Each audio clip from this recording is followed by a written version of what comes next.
Hello everyone, it's Alejandro Rojas, Alex from Heropoint, here with a weapon review for the new Tex Mechanica hand cannon people picked up this past Arms Day, the First Curse. Today I'm going to answer the question, is it worth the slot? People were psyched to get this gun, super psyched, and expected it to be a beast, since the quest for it was pretty lengthy.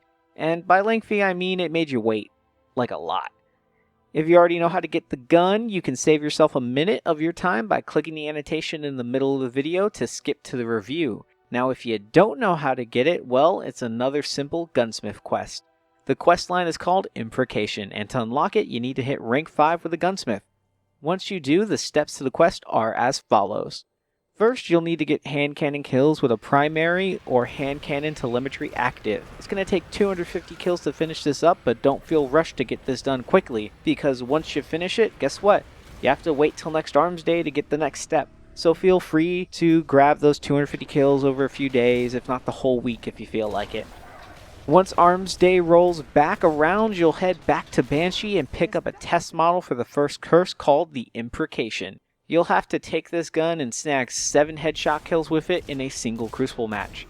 It says spree, but don't worry. Def will not reset your progress. Not getting 7 before the match ends, however, that will reset you. So make sure you get them in one match. You're also going to need to get a 7 kill spree in PvE. The Imprecation has a 6-round magazine, so you'll need to activate triple tap at least once. After that, the other kills don't have to be headshots. Also, just a side note, this part really emphasizes spree. So if you're not getting kills as fast as that gun can fire, it won't work for you. I knocked this out on the level 7 Dark Beyond mission pretty quickly. The Thrall are one-shots to the body, so you only need to land 3 headshots if you want, and the rest could be body shots. Lastly, for this part of the quest, you just need to infuse the gun up to 260. Since you'll likely be doing some of this, if not all of this, on Arms Day, you can knock this out by infusing 2 of the 280 weapons from good old Banshee to finish that up. Once again, however, don't feel rushed to do all this in a day. You'll have to wait for the next Arms Day to finish up the quest anyways, so feel free to take the whole week if you want to. And finally, once Arms Day rolls around again, just head to Banshee and he'll toss you your liquid black hand cannon. Alright, with that out of the way, time for the review. First Curse is a high-impact, slow rate-of-fire hand cannon, much like the Tamir's Lash from Year 1 Iron Banner. Right off the bat, this makes me skeptical of this gun, and it should for you too. This hand cannon variant was not popular in Year 1, except for the special combo of Final Round, Luck in the Chamber, and Small Bore, that a lot of people tried to roll for their Tamir's Lash. These high-impact hand cannons often have smaller magazines. For instance, the Lash had 7, First Curse has 8. Which isn't too bad, I guess, but let's face it, in most scenarios, you're going to want more ammo than that in your magazine. Let's look at the thing's perks. First off, we have Deadeye, bonus to range, stability, and movement speed when aiming down the sights. This is a great perk, just a good all-around boost to the gun while ADS, and that stability is much needed because, wow, this thing has some kick to it. Next up, we have Triple Tap. Personally, I've never cared all that much for Triple Tap in the past, but I've gradually been becoming a fan here in Taken King. On bosses, this means your DPS isn't as affected by your reload, which is really good because this is definitely one of the slowest reloads you're going to see on a hand cannon. In the Crucible, this won't make too much of a difference. This gun is a 3-shot kill on full health Guardians, and you're probably going to want to reload after most kills, even when Triple Tap activates, because let's face it, having 5 rounds instead of 4 going into a firefight, if you're playing Clash, Skirmish, or anything like that, you typically want more rounds in the chamber. And yes, if you caught that, I did say 3-shot kill. Disappointing, I know. A lot of people were hyping and hoping that this would be a consistent 2-shot weapon. But after the hand cannon meta, I'm pretty sure Bungie isn't going to let guns like that re-emerge ever again. If they can do anything to help it, that is. Next we have Quick Draw, Lightweight, and Speed Reload. All decent choices. Snapshot makes this a little easier to use at certain ranges. Lightweight will add even more stray speed on top of that boost you get from Deadeye. And finally, Speed Reload will ease that terrible reload time if only slightly. Out of these, I'd say it's dealer's choice between Quick Draw and Lightweight. Speed Reload isn't enough of a boost in my opinion to warrant being picked over the other two. If you want help on that reload, you're really going to want gloves with hand cannon loader. Much better boost, and you get to pick one of the other 2 perks. Personally, I always go for lightweight on this kind of gun, because dodging bullets is pretty necessary with a gun this slow. I want to make sure I can land my shots and that they don't land theirs, because pretty much every gun you see in the Crucible right now will have some sort of advantage over you if you're using this gun. Lastly, for perks, we have its namesake, the First Curse. Precision kills while aiming down the sights grants increased range and stability until the next reload.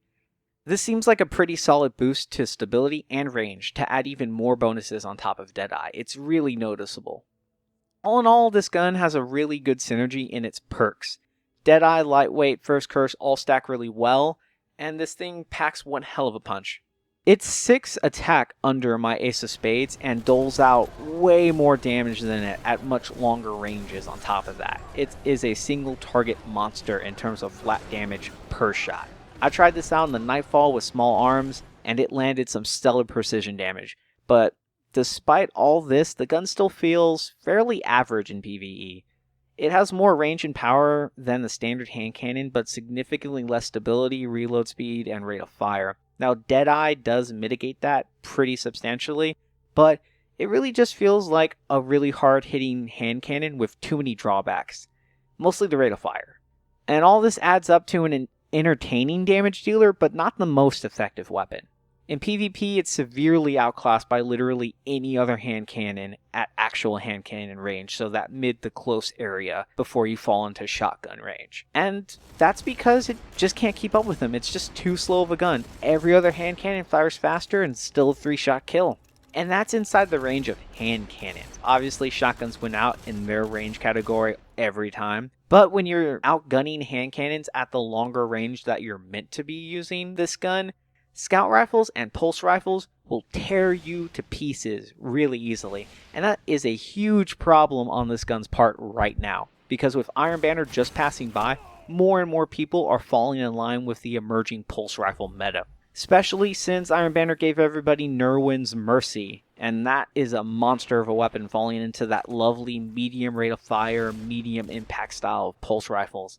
You know, the Red Death variant, if you will. Now, the First Curse, its perks are great on paper, but when you couple it with a gun like this, you don't really feel rewarded for landing your slower paced precision shots. It feels more like you absolutely need to land those precision hits to bring this gun up to par with other guns in the game, which is just not a good feeling to have when you're using an exotic that, while easy to get, still took a few weeks for you to get your hands on. Now, while some exotics like Ace of Spades don't feel inherently strong or do something really unique, they're still, at their core, good guns and a decent choice to pick amongst all the other guns in the game, even if they're not the absolute best weapon for the job. While a gun like the First Curse is just an okay weapon that becomes debatably good under the right circumstances, it's really a niche weapon that doesn't fill its niche too well, mostly because the weapon class it is outclassed in that niche. And sadly enough, not even its sweet liquid black and silver paint job can really redeem that. So, is it worth the slot? If you want to have some fun with a big number damage dealing hand cannon, sure, I guess it might be. But for most other things in general, no, it's not. Hashtag not worth. If you like that video, click here. You want to see for more? Go ahead and subscribe.